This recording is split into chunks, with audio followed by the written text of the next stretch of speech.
देखिए दोस्तों, आज हम लोग सीखने वाले हैं कि गोलीय दर्पण किसे कहते हैं। ठीक है, गोलीय दर्पण बेसिकली होता क्या है कि किसी भी खोखले गोले का एक भाग होता है। कहने का मतलब कि अंदर से यदि वो खोखला है पूरी तरह से और बाहर से ट्रांसपेरेंट, यानी कहने का मतलब आर पार देखा जा सकता है, ठीक है, तो उसको कहा जाता है गोलीय दर्पण।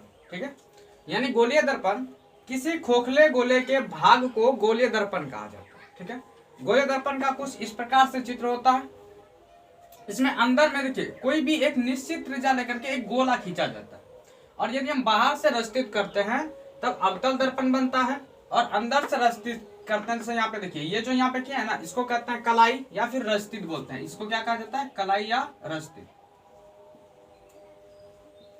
कलाई कहा जाता है या तो रस्तित कहा जाता है। ठीक है, और यदि इसको पेंट ना करें तो आर पार दिखेगा। पेंट इसलिए किया जाता है क्योंकि ताकि हम उस पे जो है प्रतिबिंब को बना सके, यानी कि किसी भी वस्तु की प्रति छाया को बनाया जा सके। ठीक है, तो यहाँ पर रस्तित होता है, ये ध्रुव हो गया आपका। यहाँ पर ये देखिए, ये जो हमने यहाँ पर P और C एक जो रेखा खींचा है ना, इस रेखा को कहा जाता है मुख्य अक्ष या प्रधान अक्ष। ठीक है, मुख्य अक्ष कहा जाता है या प्रधान अक्ष कहा जाता है। ठीक है, और ये जो केंद्र से होकर के जाता है इसको कहा जाता है ध्रुव, और इसको कहा जाता है क्या होती केंद्र, यानी कि वक्रता केंद्र को C से सूचित किया जाता है। और ये आपका होता है, ये देखिए वक्रता केंद्र जो है, ये जो खोखले गोले का भाग है उसी के केंद्र को वक्रता केंद्र कहा जाता है। और ये जितना सेंटीमीटर इधर जो है कि इधर की त्रिज्या लगे उतना ही सेंटीमीटर चारों तरफ की त्रिज्या होती है। ठीक है, यानी चारों तरफ की जो त्रिज्या है वो हमेशा बराबर होती है। ठीक है, इसके बाद यहाँ पे वक्रता केंद्र हो गया आपका। वापस से जैसे यहाँ पर ये वाला था आपका ध्रुव, वैसे ही ये वाला आपका क्या है? ध्रुव है। ठीक है, और ये था आपका गोलीय दर्पण। गोलीय दर्पण दो प्रकार के होते हैं। ठीक है, गोलीय दर्पण दो प्रकार के होते हैं। लिखते हैं पहला नियम, देखिए यहाँ पे लिखेंगे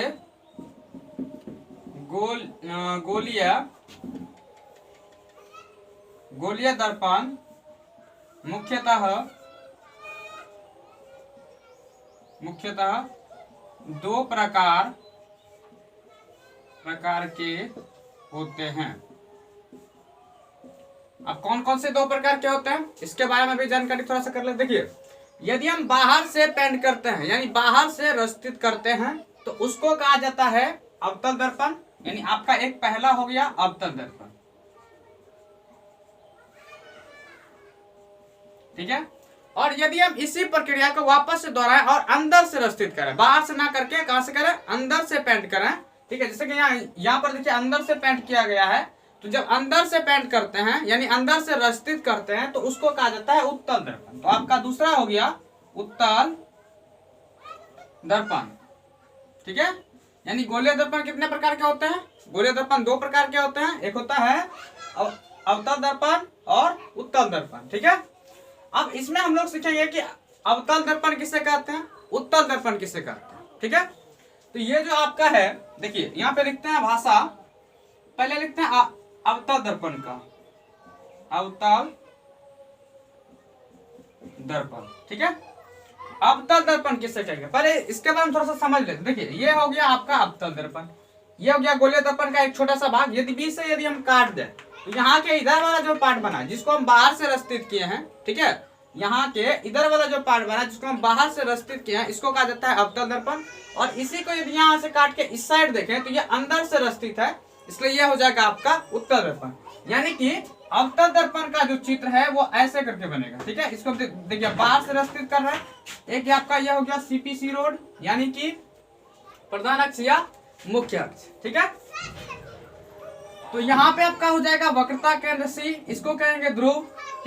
ठीक है, देखिए वक्रता केंद्र को C से सूचित किया जाता है और ध्रुव को P से सूचित किया जाता है। ठीक है, इस प्रकार का जो डायग्राम बनेगा यानी इस प्रकार का जो चित्र बनेगा वो आपका बन जाएगा अवतल दर्पण का। ठीक है, तो अवतल दर्पण का भाषा क्या लिखेंगे? वह दर्पण जो बाहर से रस्तित हो तथा अंदर से धंसा हुआ हो। देखिए अंदर से परावर्तक सतह क्या है? धंसा हुआ है ना, जहां से प्रकाश की किरणें क्या होगी? टकरा करके वापस लौटेगी। ठीक है, तो इसका भाषा हो जाएगा वह दर्पण जिसका परावर्तक सतह क्या हो, धसा हो। कहने का मतलब जैसे यहाँ से किरण आया, इससे टकरा करके ऐसे करके निकल जाएगा, ठीक है ना। उसे देखिए परावर्तक सतह क्या हो, धसा हो, उसे कहा जाता है आपका कौमा, उसे क्या कहते हैं, अवतल दर्पण कहते हैं,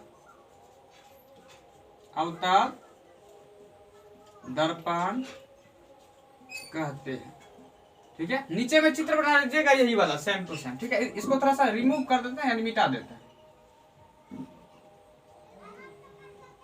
ठीक है, याद रखिएगा ये आपका वक्रता केंद्र है और ये आपका जो है ये ध्रुव है। ठीक है, यहाँ पे लिख लीजिए, चलिए वक्रता केंद्र। ठीक है, और इसको क्या रखेंगे, ये जो आप यहाँ पे लिखे हैं ध्रुव, ध्रुव समझो खरसुकार, और वो आपका ये हो गया ध्रुव। ठीक है, इसका आ जाता है तो आपका जो है वो उत्तल दर्पण। उत्तल दर्पण किससे कहते हैं, तो यहाँ पे लिख लेते हैं उत्तल दर्पण का पहले भाषा,